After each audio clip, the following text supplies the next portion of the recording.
अस्सलाम वालेकुम वरहमतुल्लाहि वबरकातुहू। अम्मी को फ़ौत हुए अभी 10 दिन भी ना हुए थे। अब्बू ने छुपकर घर की मुलाज़मा से निकाह कर लिया। मुलाज़मा 16 साल की थी और मेरे अब्बू 60 साल के। जब रात होती तो मुलाज़मा की चीखने की आवाज़ें कमरे से बाहर आती। एक दिन मैंने खिड़की से झांक कर देखा तो मेरे होश उड़ गए। मेरा नाम आयशा है, मेरी उम्र 15 साल है। मैं अपने वालिदैन की इकलौती बेटी थी। अम्मा अब्बा बहुत अमीर घराने से ताल्लुक़ रखते थे। अम्मा की पसंद की शादी थी, जबकि अब्बा अम्मा को पसंद नहीं करते थे। लेकिन चूँकि अब्बा अम्मा के चचा के बेटे थे, तभी नाना ने अम्मा की शादी अपने भाई के घर कर दी। अब्बा को भी दादा ने मना लिया। अब्बा भी शादी नहीं करना चाहते थे, वो किसी और से मोहब्बत करते थे।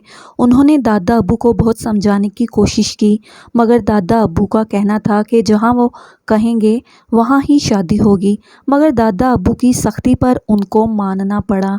अम्मा 3 बहनें थीं, अब्बा इकलौते बेटे थे। अम्मा की शादी जिस वक्त हुई उस वक्त अब्बा अम्मा को बिल्कुल भी पसंद नहीं करते थे।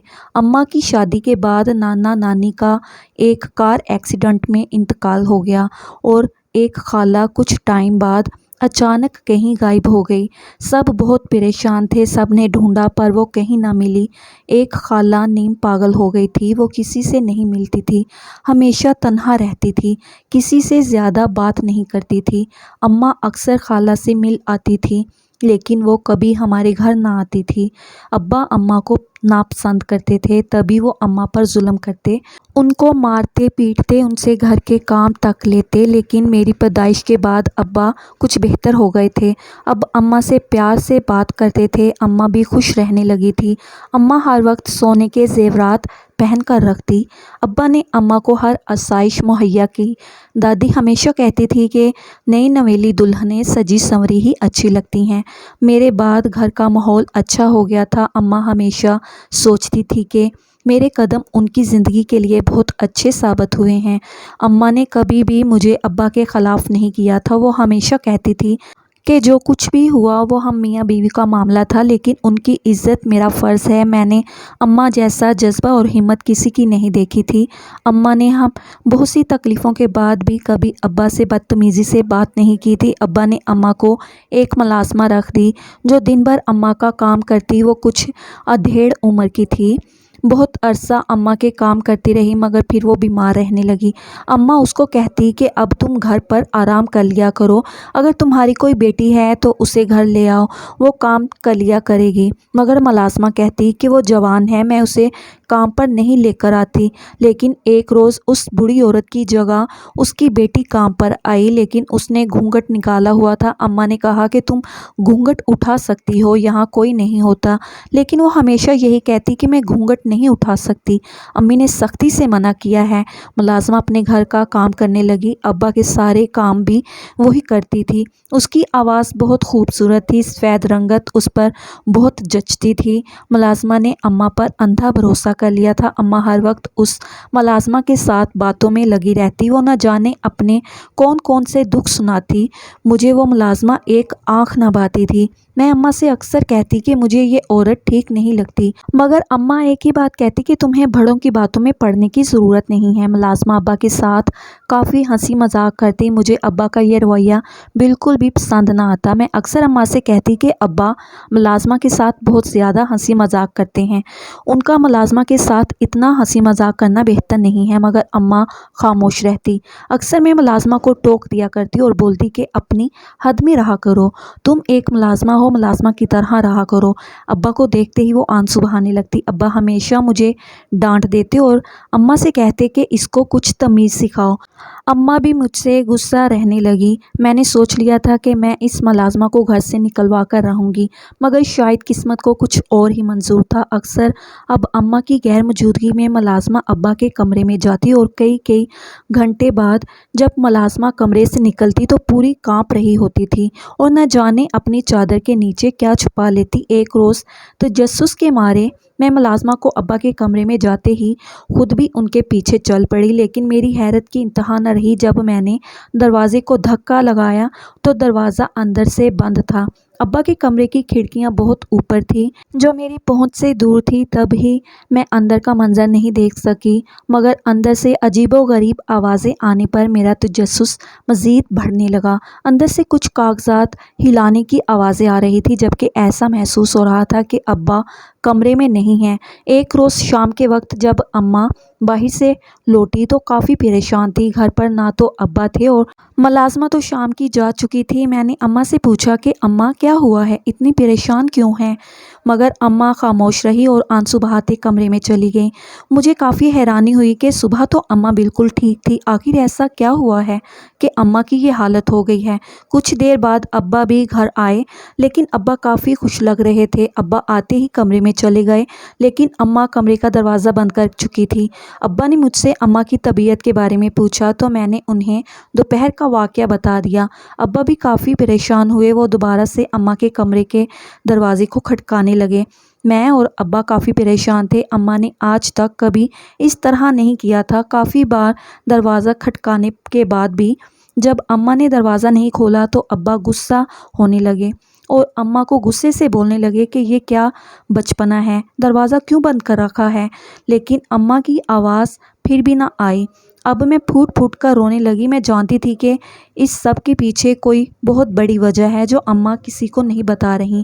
وہ آج رات جیسے تیسے ہم لوگوں نے کاٹ لی، مگر اگلی صبح جب اماں نے دروازہ کھولا، اماں کی آنکھیں سوجی ہوئی تھیں۔ ساری رات رونے کی وجہ سے ان کی آنکھیں کھلنا مشکل ہو رہی تھی۔ وہ کمرے سے باہر آئیں تو میں صوفے پر ہی بیٹھی ہوئی تھی۔ اماں کو دیکھتے ہی اماں کے سینے سے لگ گئی اور رونے لگی، اور میں نے اماں سے پوچھا کہ کیا ہوا ہے اماں، ایسے کیوں رویہ اختیار کیا ہوا ہے؟ لیکن وہ میری بات پر خاموشی سے آنسو صاف کرنے لگی، لیکن کچھ بولی نہیں اور کچن میں جا کر ناشتہ تیار کرنے لگی۔ مجھے کافی حیرت ہوئی کیونکہ ناشتہ ہمیشہ ملازمہ بناتی تھی۔ آج اماں کو نہ جانے کیا ہو گیا تھا۔ میں نے اماں سے بولا کہ اماں ملازمہ کا انتظار کر لیں، وہ آنے ہی والی ہوگی، مگر اماں نے ایک جملے میں ساری بات ختم کر دی کہ وہ جن کاموں میں لگی ہوئی ہے اسے وہی کرنے دو، اس پر وہی جچتے ہیں، یہ گھر کے کام اس کے بس کی بات نہیں ہے۔ اماں کی بات میرے پلے نہ پڑی، مگر میں حیرانگی سے اماں کو دیکھنے لگی۔ اتنی ہی دیر میں ابا اور اماں کو ناشتہ بناتے ہوئے دیکھنے لگی۔ ابا کافی غصے میں تھے، اماں کے ساتھ جھگڑنے لگے اور بولے کہ رات بھر تم نے کیا تماشا لگا رکھا تھا، آخر تم چاہتی کیا ہو؟ مگر اماں مسکرانے لگی اور بولی کہ مجھے بہت پہلے اندازہ ہو جانا چاہیے تھا کہ آپ کیا چاہتے ہیں۔ یک طرفہ محبت ساری زندگی ساتھ نہیں چلتی۔ مجھے اماں کی باتوں سے خطرہ محسوس ہو رہا تھا، جیسے کوئی بہت بڑا راز ہے جو مجھ سے چھپایا جا رہا تھا۔ ابا نے حیرت سے پہلے میری طرف دیکھا اور آنکھیں پھاڑے اماں کو دیکھنے لگے۔ شاید ابا کو اس بات کی توقع نہیں تھی۔ ابا کے چہرے پر غصہ مزید بڑھنے لگا۔ وہ ناشتے کی میز چھوڑ کر واپس کمرے میں بند ہو گئے۔ میں خاموشی سے اماں کے پاس گئی اور اماں سے پوچھا کہ اماں آخر کیا ہوا ہے؟ ابا سے کوئی جھگڑا ہوا ہے یا کوئی اور بات ہے جو آپ مجھ سے چھپا رہی ہیں؟ اماں ناشتہ بناتے رونے لگی اور بولی کہ اپنے نصیب کی دعا کیا کرو، اللہ تمہارے نصیب اچھے کرے۔ میں مزید پریشان ہو گئی۔ میں نے اماں کو تسلی دی اور خاموشی سے ناشتے کی میز پر بیٹھ گئی۔ ابھی ہم دونوں کو ناشتہ کرتے تھوڑی دیر ہی گزری تھی کہ ملازمہ آ گئی اور بولی کہ مالکن آپ نے ناشتہ کیوں بنایا ہے؟ میں آ ہی رہی تھی، مگر اماں نے کوئی جواب نہیں دیا اور مجھ سے بولی کہ اسے کہہ دو آج کے بعد میرا کوئی کام نہیں کرے گی، اپنے مالک سے پوچھ لے، اگر تو نے یہاں کام کرنا ہے تو کر لے، ورنہ جانا چاہتی ہے تو جا سکتی ہے۔ ملازمہ اماں کے پاس آئی اور بولی کیا ہوا مالکن، کوئی غلطی ہو گئی ہے؟ اماں نے نفرت بھری آنکھوں سے ملازمہ کو دیکھا اور بولی کہ مجھ سے سوال جواب کرنے والی تم ہوتی کون ہو؟ میں تمہیں جواب دینے کی پابند نہیں ہوں، بہتر ہے کہ میری نظروں سے دور ہو جاؤ۔ اب تو میں جان گئی تھی کہ کوئی تو بات ہے، اور بات بھی ملازمہ کو لے کر ہے۔ وہ کمرے میں گئی تو میں بھی اماں کے پیچھے چل پڑی اور اماں سے پوچھا کہ اماں ملازمہ نے کچھ کہا ہے؟ اگر کوئی بات ہوئی ہے تو مجھے بتا دیں۔ مگر اماں نے کہا کہ جب سکہ اپنا ہی کھوٹا ہو تو کسی اور کو کیا کہنا۔ میں نے اماں کو ان کے حال پر چھوڑا اور اپنے کمرے میں آ گئی۔ سارا دن گزر گیا۔ ملازمہ سارا دن کافی بے چین تھی، بار بار نظر ابا کے کمرے کی طرف ڈال رہی تھی۔ اماں چونکہ अलग कमरे में थी तभी मुझे मलाज़मा पर शक होने लगा। दोपहर के वक्त मलाज़मा कमरे में गई तो मैं भी तजस्सुस के मारे मलाज़मा के पीछे चल पड़ी। आज शायद वो दरवाज़ा बंद करना भूल गए थे। मैंने हल्का सा दरवाज़ा खोला तो सामने का मंजर देखकर मैं दंग रह गई। जो औरत अम्मा के सामने भी अपना चेहरा नहीं दिखाती थी, उसने कैसे अब्बा के सामने अपना चेहरा खुला छोड़ा हुआ था और वो अब्बा की टांगें दबा रही थी। मुझे ये सब कुछ अच्छा नहीं लग रहा था। मैंने सारा दिन सोचों में गुजार दिया। मैं मुलाज़मा पर नज़र रखने लगी थी। जब मुलाज़मा गई तो मैं भी अपने कमरे में आ गई, मगर मैं सारी रात सो न सकी। सोचों की डोर अभी भी मुलाज़मा के ऊपर ही थी। मुझे मुलाज़मा से नफ़रत महसूस होने लगी थी। अब तो मैं कुछ भी करके उसका चेहरा देखना चाहती थी। आखिर वो चाहती क्या है? कुछ दिन गुजरे, ये सिलसिला मुसलसल चलता रहा। अम्मा अब्बा से नाराज़ रहीं और मुलाज़मा रोज़ अब्बा के कमरे में जाती और कई घंटे बाद बाहर निकलती। एक रोज़ मैंने मुलाज़मा से पूछा कि तुम अपना चेहरा क्यों नहीं दिखाती? हम तो औरतें हैं, हमसे किस चीज़ का छुपाना? मगर उसने ये कहकर टाल दिया कि मेरे चेहरे पर दाग धब्बे हैं, मुझे शर्मिंदगी महसूस होती है, इसीलिए मैं अपना चेहरा छुपा कर रखती हूँ। लेकिन ये आवाज़ कहीं सुनी सुनी थी। मुझे शक सा महसूस हुआ, लेकिन मैं खामोश रही क्योंकि मेरे पास कोई सबूत मौजूद नहीं था। जो मैं सोच रही, अपने शक को सच साबित करने के लिए अब्बा की लापरवाही की वजह से अम्मा बीमार रहने लगी थी। जवानी में ही अम्मा को न जाने कौन कौन सी बीमारियां लाहक हो गई थी। अम्मा के चेहरे के रंग बदल गए थे। पीला जर्द चेहरा उनके बदले नसीब की कहानी सुनाता था। आंखों के गिर्द स्याह हल्के पड़ गए थे। ये तो वो खूबसूरत औरत थी ही नहीं, जो नया लिबास पहन लेती तो सारे ख़ानदान की नज़र अम्मा पर टिक जाती। अब अब्बा बिल्कुल ही अम्मा को नज़रअंदाज करने लगे थे। अम्मा बीमार होती तो अब्बा पूछते तक ना और हर वक्त बस मुलाज़मा के आगे पीछे घूमते रहते। एक रोज़ अम्मा को शदीद बुखार हुआ, मगर अब्बा घर पर मौजूद नहीं थे। मैंने बहुत बार अब्बा को फ़ोन किया, मगर अब्बा ने भी फ़ोन का जवाब नहीं दिया। मुझे अपने अब्बा पर बहुत दुख होने लगा। अम्मा बुखार में तप रही थी, मगर मैं अकेली कुछ नहीं कर सकती थी। मैंने अम्मा से बोला कि मैं उनके लिए कुछ खाने को लेकर आती हूँ, मगर अम्मा ने कोई जवाब नहीं दिया। कमज़ोरी इस कदर थी कि हिलना मुश्किल हो गया था। मैं अम्मा के लिए खाना बनाने गई और आधे घंटे बाद जब मैं वापस आई तो मेरे सर पर आसमान टूट पड़ा। जब मैंने अम्मा को मुर्दा हालत में देखा, मेरे हाथ से खाने की ट्रे ज़मीन पर गिर गई। मैं चीख मारते हुए अम्मा के पास गई और अम्मा को बहुत बार हिलाया, मगर अम्मा का वजूद बेहिस्सो हरकत था। मेरे तो जिस्म से जान निकल गई। अम्मा की ये हालत देखकर मैं चीख चीख कर अम्मा को उठाती रही, मगर जाने वाले कहाँ वापस आते हैं। कुछ वक्त में ही घर में कोहराम मच गया था। मैं अम्मा की चारपाई से लिपटी फूट फूट कर रो रही थी, लेकिन जिस इंसान के साथ अम्मा ने सारी ज़िंदगी गुजार दी थी, उस इंसान की आंखों में एक आंसू भी नहीं था। मुझे इस वक्त कोई होश नहीं थी, मगर मैं अब्बा से बहुत से सवाल करना चाहती थी। मुलाज़मा एक कोने में खड़ी न जाने क्या कर रही थी। पूरा घर मेहमानों से भरा हुआ था। अम्मा का जनाजा उठा तो मैं फूट फूट कर रोने लगी। अम्मा की तदफीन के बाद सब लोग अपने अपने घरों को चले गए। पूरे घर में मुझे अपना आप अकेला महसूस हो रहा था। मेरे अब्बा ने एक बार मुझे अपने सीने से नहीं लगाया था। घर पर अब मैं, अब्बा और मुलाज़मा ही होती थी। मैं अपने काम खुद करती थी और मुलाज़मा अब्बा और बाकी घर के काम। मैं ज़्यादा अब्बा से बात नहीं करती थी। मुलाज़मा की चाल ढाल, अब सब कुछ बदल गए थे। मुझे कुछ हैरत होती, ये पहले वाली औरत क्यों नहीं लगती मुझे। इस मुलाज़मा पर काफ़ी बार शक हुआ था। अब अक्सर अब्बा की गैर मौजूदगी में उस मुलाज़मा से कोई वकील मिलने आता जिसने सफ़ेद रंग का कोट पहना होता और उसके हाथ में बहुत सी फाइल्स मौजूद होती। मुझे मुलाज़मा पर बहुत हैरत होती, मगर मैं अपने गम से अभी तक बाहर नहीं निकल पाई थी, जो इस बात पर ज़्यादा गौर करती। अम्मा को मेरे अभी 40 दिन भी नहीं हुए थे कि अब्बा ने छुपकर घर के मुलाज़मा से निकाह कर लिया। वो हर वक्त मुँह छुपाई रखती।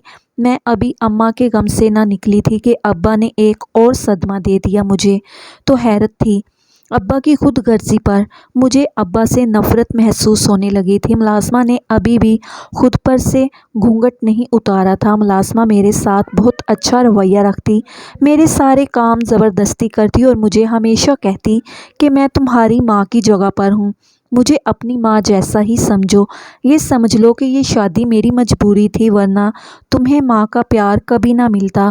مجھے اس کی بات پر حیرت ہوتی، وہ ابا کا نام لے کر مجھ سے بہت سے کام کروا لیتی اور روزانہ ایک کاغذ پر مجھ سے دستخط کرواتی، لیکن مجھے سختی سے منع کرتی کہ کسی کو نہ بتانا۔ کاغذ پر نہ جانے کیا لکھا ہوتا تھا۔ پہلے تو میں کاغذات پر دستخط نہیں کرنا چاہتی تھی، مگر وہ مجھے جب کہتی کہ یہ تمہارے ابا کا حکم ہے ورنہ وہ تمہیں گھر سے نکال دیں گے، تو مجھے دستخط کرنے پڑتے۔ ایک روز میں چپکے سے ابا کے پاس گئی اور بولی کہ آپ نے ملازمہ سے نکاح کر لیا ہے، مگر وہ نہ جانے مجھ سے کیا کیا کرواتی رہتی ہے۔ تو ابا نے دو ٹوک الفاظ میں کہہ دیا کہ وہ جو کہتی ہے وہ کر دیا کرو۔ اس کے ساتھ بحث کی تو مجھ سے برا کوئی نہیں ہوگا۔ میں تو اپنے ابا کی بات پر حیران تھی کہ کوئی اتنا خود غرض کیسے ہو سکتا ہے جسے کسی غیر کے سامنے اپنی اولاد بھی نظر نہ آئے۔ اگلے روز صبح کے وقت میں ابا سے اپنی پڑھائی سے متعلق کچھ پوچھنے گئی تھی کہ ملازمہ ابا کے کمرے میں ان سے کوئی بات کر رہی تھی۔ میں بھی چھپ کر ان کی باتوں کو سننے لگی۔ ملازمہ کہہ رہی تھی کہ آپ کی بیٹی کو مجھ پر شک ہے، اب وہ مجھ پر نظر رکھتی ہے، مجھے اچھا نہیں لگتا، آپ مجھے میرے گھر واپس چھوڑ آئیں، میں وہاں ہی ٹھیک تھی، آپ نے نہ جانے کیوں مجھ جیسی سے نکاح کر لیا اور یہاں لے آئے، یہاں تو میری حیثیت ابھی بھی ایک ملازمہ جیسی ہے۔ ابا نے ملازمہ کو تسلی دی اور بولے کہ تم اس گھر کی مالکن ہو، میری سابقہ بیوی کے مرنے کے بعد اب تم ہی سب کچھ ہو۔ کاش وہ اس روز ہم دونوں کو اکٹھے نہ دیکھتی تو آج وہ یہاں ہوتی۔ ابا کی آواز آ گئی تھی۔ مجھے یقین نہیں آ رہا تھا کہ ابا جو کہہ رہے ہیں وہ سچ ہے۔ اماں اس روز اسی لیے پریشان تھی اور ابا سے ناراض تھی۔ ابا بے وفائی کی سب حدیں پار کر گئے تھے۔ ابا نے مجھے اور اماں کو جو غم دیا تھا وہ ناقابل برداشت تھا، مگر اب جو ہو گیا تھا اسے بدلا نہیں جا سکتا تھا۔ میں نے اپنے نصیب کے ساتھ سمجھوتا کر لیا تھا، جیسے میری اماں نے اپنے نصیب کا لکھا مان لیا تھا۔ میں خود کو یہ سوچ کر حوصلہ دیتی کہ یہ وقت بھی گزر ہی جائے گا، ہم تاعمر یہاں نہیں رہ سکتے، ہم نے بھی واپس جانا ہے۔ اماں کی موت نے مجھے جہاں توڑا تھا وہیں کہیں نہ کہیں بہت ہمت بھی دی تھی۔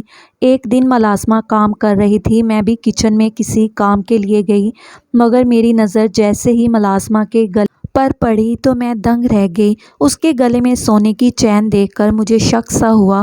جو ہی اس کے چہرے سے کپڑا ہٹایا تو سر پر آسمان ٹوٹ پڑا۔ وہ ملازمہ کوئی اور نہیں بلکہ میری نیم پاگل خالہ تھی۔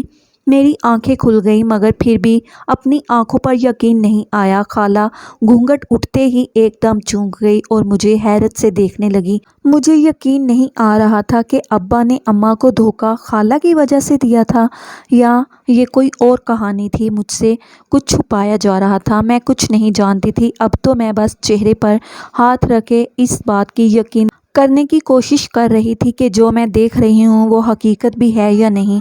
میں الٹے قدموں اپنے کمرے میں آ کر بند ہو گئی۔ ابا گھر آئے تو میں اس وقت بھی کمرے سے نہ نکلی۔ نہ جانے خالہ نے ابا کو کیا کہا کہ ابا رات کے وقت میرے کمرے میں آئے اور بولے کہ انہوں نے مجھ سے کچھ بات کرنی ہے، مگر میں اس وقت اس حالت میں نہیں تھی کہ میں کسی سے بات کر سکتی۔ مجھے دھچکے پہ دھچکا مل رہا تھا، مجھے سنبھلنے کے لیے کچھ وقت درکار تھا۔ میں نے ابا سے بولا کہ ابھی مجھے کسی سے بات نہیں کرنی، مگر ابا مجھ پر غصہ ہونے لگے اور بولے کہ جلدی سے میری بات سنو اور ورنہ مجھ سے برا کوئی نہیں ہوگا۔ میں بولی کہ ابھی بھی آپ سے برا کوئی نہیں ہو سکتا، جنہوں نے نہ صرف میری اماں کی جان لے لی بلکہ مجھ پر اتنا بوجھ لاد دیا جس کو اٹھانے کے لیے میرے کندھے کمزور تھے۔ کیا ابا نے ایک بار بھی نہیں سوچا ہوگا کہ میرے ذہن پر اس سب کا کیا اثر پڑے گا؟ ابا نے تو وہی کیا جو ان کو بہتر لگا۔ دوگلے رشتوں کا بوجھ انسان کو تھکا دیتا ہے۔ میں نے اپنے آنسو صاف کیے اور ہمت کرتے ہوئے اٹھ کر ابا کی بات سننے لگی۔ میں نے ابا سے نہ ہی کوئی سوال کیا اور نہ ہی کوئی جواب مانگا۔ میں خاموشی سے ابا کے سامنے سر جھکائے کھڑی تھی، شاید کہنے کے لیے کچھ بچا ہی نہیں تھا۔ ابا نے لمبا سانس لیا اور مجھے اپنے پاس بلایا۔ میں ابا کے پاس جا کر بیٹھی تو ابا نے اپنی بات شروع کی۔ میں بہت غور سے ابا کی ہر بات سن رہی تھی۔ ابا نے بولا کہ ابا اور خالہ بچپن سے ایک دوسرے سے محبت करते थे। मगर अम्मा की मोहब्बत खाला और अब्बा की मोहब्बत पर भारी पड़ गई। अब्बा ने दादा को बहुत बार समझाने की कोशिश की, मगर दादा की एक ही ज़िद थी कि उनका भाई किसी सूरत छोटी बेटी के लिए नहीं मानेगा जब तक उसकी बड़ी बेटी की शादी नहीं हो जाती, और रिश्ता भी उन्होंने अपनी बड़ी बेटी के लिए मांगा है, ना कि छोटी बेटी के लिए। अब्बा को अपनी इज्जत और अना प्यारी थी, मगर मेरी मोहब्बत किसी को नज़र नहीं आई। मैंने भी उस दिन खुद से वादा कर लिया था कि कुछ भी हो जाए, मैं तुम्हारी माँ को कभी खुशी नहीं दूंगा, हमेशा उस पर जुल्म करूँगा। हाँ, मैं मानता हूँ कि यहाँ पर मैं गलत था, मैंने तुम्हारी माँ पर बहुत जुल्म किया और उसे हर खुशी से महरूम रखा, मगर ये बात है कि तुम्हारी पैदाइश के बाद मेरे दिल में उसके लिए नरम गोशा पैदा हो गया था। मैंने उससे मोहब्बत ना सही मगर उसको इज़्ज़त देना शुरू कर दी थी। लेकिन एक रोज़ मैं काम के सिलसिले में शहर गया तो वहाँ तुम्हारी खाला एक अस्पताल के बाहर खड़ी थी। तुम्हारी खाला बहुत बीमार थी। मैंने ज़बरदस्ती उसे डॉक्टर को दिखाया तो डॉक्टर ने बोला कि तुम्हारी खाला तन्हा रहने की वजह से बीमार रहने लगी है। तन्हाई इंसान को अंदर से खोखला कर देती है। मैं अब्बा की बातें बड़े गौर से सुन रही थी। मुझे लगा कि अब्बा मुझसे गलत बयानी कर रहे हैं, मगर मेरे पास अब्बा को गलत साबित करने के लिए कोई ठोस सबूत भी मौजूद नहीं था। मैं खामोशी से अब्बा को सुनती रही। अब्बा ने अपनी कहानी जारी रखते हुए मुझे बताया कि उस रोज़ खाला की ज़िद के बावजूद अब्बा उन्हें अपने साथ घर लाना चाह रहे थे, मगर खाला का एक ही कहना था कि वो अपनी वजह से आप लोगों का घर ख़राब नहीं करना चाहती। मगर न जाने नसीब में क्या लिखा था, तुम्हारी अम्मा ने मुझे और तुम्हारी खाला को एक साथ देख लिया। तुम्हारी अम्मा मुझे और तुम्हारी खाला को एक साथ देख चुकी हैं। मेरे पास कोई दूसरा रास्ता नहीं था। तुम्हारी खाला की तबीयत दिन ब दिन बिगड़ती जा रही थी। इस पर तुम्हारी अम्मा का बिगड़ता रवैया मुझे दोहरी परेशानी में मुब्तला कर रहा था। तुम्हारी खाला घर पर मुलाजमा बनकर रहने लगी और असल मुलाजमा को मैंने काम से हटा दिया। तुम्हारी अम्मा भी ये जानती थी कि मुलाजमा कोई और नहीं बल्कि तुम्हारी सगी खाला है। तुम्हारी खाला ने कई बार तुम्हारी अम्मा से माफ़ी मांगने की कोशिश की। वो बेकसूर होकर तुम्हारी अम्मा को सफाइयाँ देती रही, मगर तुम्हारी अम्मा की एक ही ज़िद थी कि मैं तुम्हारी अम्मा को तलाक दे दूं। मैं बेवफा नहीं था, मगर तुम्हारी अम्मा ने मुझे बेवफाई का तमगा भी दे दिया। मैं खामोशी से सब बर्दाश्त कर रहा था। जिस रोज़ तुम्हारी अम्मा की मौत हुई उस रोज़ मैं ट्रैफिक में बहुत बुरे तरीके से फंसा हुआ था, लेकिन जब तक मैं घर आया तब तक देर हो चुकी थी। गलत फहमियाँ इंसान को बर्बाद कर देती हैं और न जाने इस गलत के बदले में कितने ही घर तबाह बर्बाद हो चुके हैं। हर रिश्ते में सबसे पहले इंसान का भरोसा करना लाजिम है, मगर ना तुम्हारी अम्मा को मुझ पर भरोसा हुआ और ना ही मैं कभी दिला सका। अब्बा की बात सुनकर मेरी आंखों में आंसू बह रहे थे। मुझे यकीन नहीं आ रहा था कि इतना सब कुछ मेरी आंखों के सामने हो गया और मैं कुछ नहीं कर पाई। मैं हिचकियों के साथ रो रही थी जब खाला मेरे सामने पानी लिए खड़ी हो गई और बोली कि पानी पी लो। मैंने गौर से कभी खाला के चेहरे को देखती, फिर हाथ बढ़ाकर मैंने गिलास पकड़ लिया और पानी पीने लगी। मेरी खाला को न जाने मुझ पर तरस आ गया था, जो जल्दी से मुझे अपने सीने से लगाया और फूट फूट कर रोने लगी। मुझे भी किसी सहारे की ज़रूरत थी, तभी मैं खाला के साथ लगी रोने लगी। मेरे दिल पर पड़ा बोझ बहुत हद तक ख़त्म हो चुका था। पहले से घर का माहौल कुछ बेहतर होने लगा। खाला मेरा बहुत ख्याल रखती, मेरी ज़रूरियात मेरे कहने से पहले ही पूरी कर देती। मेरी सेहत से लेकर मेरी पढ़ाई तक की सारी ज़िम्मेदारी खाला ने अपने सर पे ले ली थी। अब्बा भी हर दूसरे दिन खाला को डॉक्टर के पास लेकर जाते। खाला का भी इलाज अच्छी तरह से हो रहा था। एक दिन खाला मेरे पास आई, उनके हाथ में कुछ कागजात थे। मुझे हैरत हुई कि ये कागजात तो पहले भी मैंने कहीं देखे हैं। खाला बहुत अरसा पहले मुझसे ऐसे ही कागजात पर दस्तखत करवाया करती थी।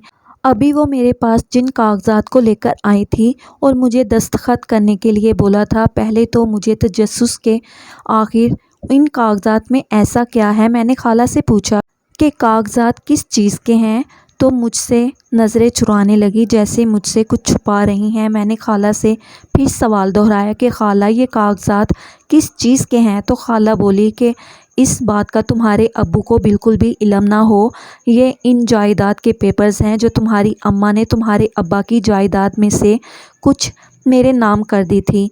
जब तुम्हारे अब्बा ने बहुत सी जायदाद तुम्हारी अम्मा के नाम लगाई तो मेरी हिफाजत के लिए तुम्हारी अम्मा ने उसमें से कुछ जायदाद मेरे नाम कर दी थी, मगर अब मुझे اس سب کی ضرورت نہیں ہے، میں تمہاری امانت تمہیں واپس لوٹانا چاہتی ہوں، مجھے یہ سب نہیں چاہیے، مجھے جو چاہیے تھا وہ اللہ تعالیٰ نے میری جھولی میں بن مانگے ہی ڈال دیا ہے، ایک محبت کرنے والا شوہر اور ایک پیاری سی بیٹی اللہ نے مجھے نہ جانے کس نیکی کے صلے میں دے دی ہے۔ یہ بات تمہارے ابا کو کبھی پتہ نہ چلے، ورنہ جو تمہاری اماں کے لیے ان کے دل میں عزت اور محبت تھی اور بھروسہ تھا وہ سب ختم ہو جائے گا۔ ان کا بھروسہ نہ صرف تمہاری اماں پر سے بلکہ مجھ پر، بلکہ دنیا کی تمام عورتوں پر سے اٹھ جائے گا۔ میں خالہ کو جتنا برا سمجھتی تھی خالہ اتنی بری نہیں تھی۔ وقت اور حالات نے میرے آگے ایسے ایسے واقعات لا کر کھڑے کر دیے تھے کہ جن پر بھروسہ کرنا میرے لیے مشکل تھا۔ جو غلطی اماں نے کی تھی وہ غلطی کہیں نہ کہیں میں بھی کر رہی تھی، مگر میری آنکھیں جلد ہی اللہ تعالیٰ نے کھول دی اور میں کسی کے ساتھ زیادتی کرتی اس سے پہلے ہی سچائی سامنے آ گئی۔ کاش یہ سچائی اماں کے سامنے بھی آ جاتی تو شاید آج اماں میرے ساتھ ہوتی۔ ہماری زندگی میں دو چیزیں ہمیں بے بس کر دیتی ہیں، ایک کاش شاید خالہ نے اماں کی دی ہوئی ساری جائیداد میرے نام کر دی تھی، اس بات کی بھنک بھی ابا کو نہیں ہونے دی تھی۔ خالہ میری اماں جیسی تو نہ تھی مگر چہرہ کچھ کچھ میری اماں سے ملتا تھا، مجھے اکثر اوقات خالہ میں اپنی ماں نظر آتی تھی۔ خالہ بھی میرا خیال ماں کی طرح رکھتی تھی، انہوں نے کبھی اپنی اولاد کی خواہش کی ہی نہیں تھی، وہ ہمیشہ ایک ہی بات کہتی تھی کہ مجھے اللہ نے ایک بیٹی دے دی ہے، مجھے اور کیا چاہیے۔ میں تو اس عورت کے ظرف پر حیران تھی جو اتنی تکلیفیں برداشت کرنے کے باوجود میرے ساتھ بہت اچھے طریقے سے رہتی تھی۔ اگر وہ چاہتی تو اپنی بہن کے کیے کا بدلہ مجھ سے لے سکتی تھی، مگر انہوں نے اپنا آپ دکھاتے ہوئے مجھے یہ بات سمجھائی کہ ہر برا کرنے والے کے ساتھ برا نہیں کیا جاتا، اگر ہم کچھ اچھائی کر دیں گے تو اللہ تعالیٰ ہمیں دنیا آخرت میں عزت خود دے دیتا ہے، ضروری نہیں ہے کہ ہر بار برائی کے بدلے میں برائی ہی دی جائے۔ یہ آپ کا ظرف اور آپ کے ضمیر پر منحصر ہے کہ وہ کتنا بڑا ہے اور کس چھوٹی چیز کے بدلے کیا بڑی چیز دے سکتا ہے۔ اگر ہم سمجھوتا کر لیں اور اپنے نصیب کا لکھا مان لیں اور منفی سوچ کی جگہ مثبت سوچ رکھنے لگیں تو ہماری زندگی کے کئی مسئلے ہم بغیر کچھ کیے ہی حل کر سکتے ہیں۔ اعتبار اور عزت ہر انسان کا حق ہے۔ ابا کو اماں سے ہمیشہ یہ ایک ہی شکوہ رہا کہ اماں ابا سے محبت ضرور کرتی تھی مگر کبھی ان پر بھروسہ نہیں کیا کرتی تھی۔ ہمارے کچھ رشتے ہمیں بہت کچھ سکھا جاتے ہیں اور بچے ہمیشہ بڑوں سے ہی سیکھتے ہیں۔ میں نے اپنی خالہ اور اپنے ابا سے ایک ہی بات سیکھی کہ رشتہ کوئی بھی ہو اس پر سب سے پہلے بھروسہ کرنا سیکھو تاکہ تا عمر چل سکے۔